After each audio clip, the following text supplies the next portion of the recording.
But suppose you're a Muslim and you've already massively exceeded the 4-wife limit. Suppose you already have 9 or 11 wives, not to mention multiple sex slaves. You're walking down the street and you see a beautiful woman. What do? Fortunately for us, the Prophet of Islam has the answer. He always does, doesn't he? Sahih Muslim 3407. It was narrated from Jabir that the Messenger of Allah saw a woman. Then he came to his wife Zainab, who was tanning a leather, and fulfilled his desire.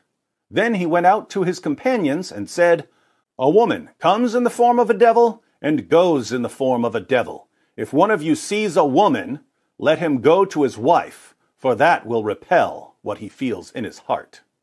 Now, what does Muhammad mean when he says that having sex with his wife will repel what he feels in his heart? I think it's obvious, but he elaborates in Sahih Muslim 3409.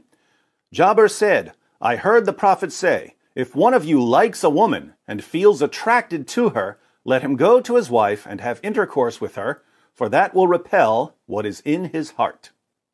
So Muhammad saw a woman and he was attracted to her sexually. So he went to Zainab's house. She was busy working, but Muhammad made her stop what she was doing so that he could have sex with her. Then he went and told his followers that a woman comes in the form of a devil and goes in the form of a devil, and that if a man sees a woman and is attracted to her, he should run home and have sex with his wife because that will help alleviate his sexual desire. All right, there's a lot to think about here. Let me share my thoughts. First, take a look at the chapter heading for these hadiths. Recommendation to the one who sees a woman and is attracted to her to go to his wife or slave woman and have intercourse with her. Again, this is about Muhammad, history's greatest moral example, being sexually aroused by a woman and then running to Zainab to, quote, fulfill his desire.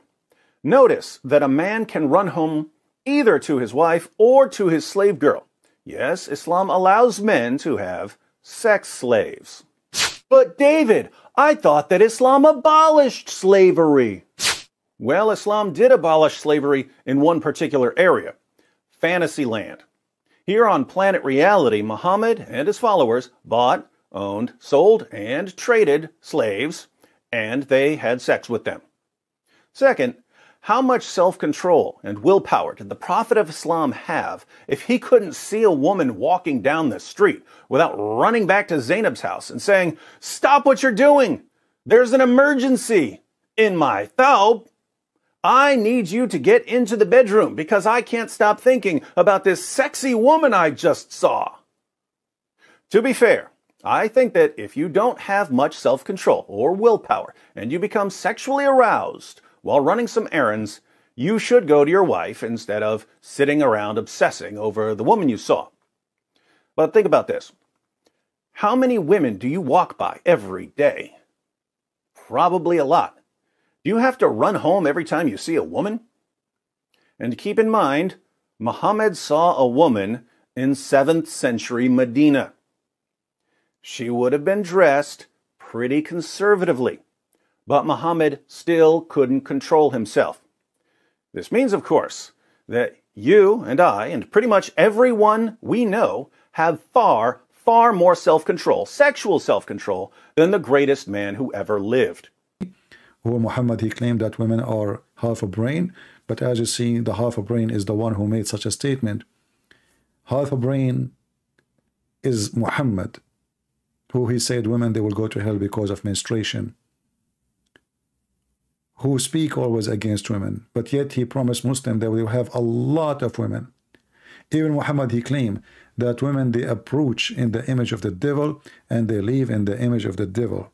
So how they are in the image of the devil, but you promise us devil in heaven, which mean women, a lot of them. How they are evil, how they are shaitan, how they are the source of evil, and then you promise us that our reward will be a lot of them. How they can be the source of going to hell, and yet they are the reward. Muhammad obviously is the devil. The one who say a woman she come in the image of a devil, he is insulting his mother. Which one of you he dare, Muslims, to put a sign in the top of your mother grave or your mother bed? Say the statement Muhammad said, women approach in the image of the devil and retires in the image of the devil. Who of you dare to make a sign in the living room so your mother she can see it every day? Who of you dare? Shame on you. That is the image Muhammad trying to make the women look like. Yet he have tons of them in his house. He want to sleep with all of them. But yet they are the devil. The fact is, he is the most devilish, satanic person ever you can imagine. This is why the Lord, he said, from their fruits you shall know them. And if you want to know who is Jesus, go check his fruits. If you want to know who is Muhammad, go check his fruits. And you be the judge. Just be honest. Thank you. May the Lord bless you all. Daniel, if a husband forces sex upon his wife against her will, is that wrong under Sharia?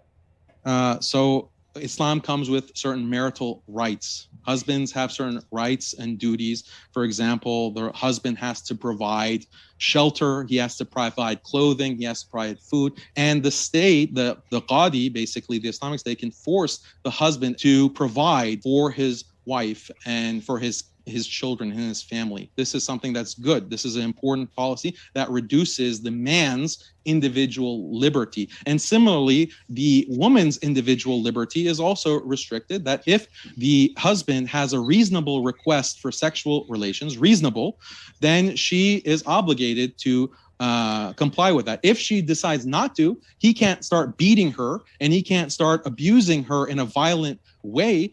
But the Qadi can say that, look, you're not meeting your spousal duties, and therefore you will forfeit your mahr, for example, the bride dowry. You'll forfeit your other privileges as a wife. So there's give and take in marriage. That's why Islam is beautiful, because it creates this dependency between husband and wife. It's not like modern sexless marriages in the West where women say, oh, I can leave my husband to have no sex for months because I don't feel like it. I'm a strong, independent woman. And meanwhile, the husband is working his tail off trying to provide for his family, but there's no obligation on his wife to reciprocate in any kind, because she's a strong, independent feminist and she has to have maximum choice and opportunity. But the poor devil, he has to work and provide for all of that with no compensation or anything in return. Husband gives shelter, so he has a right to beat her up. I hate to do this.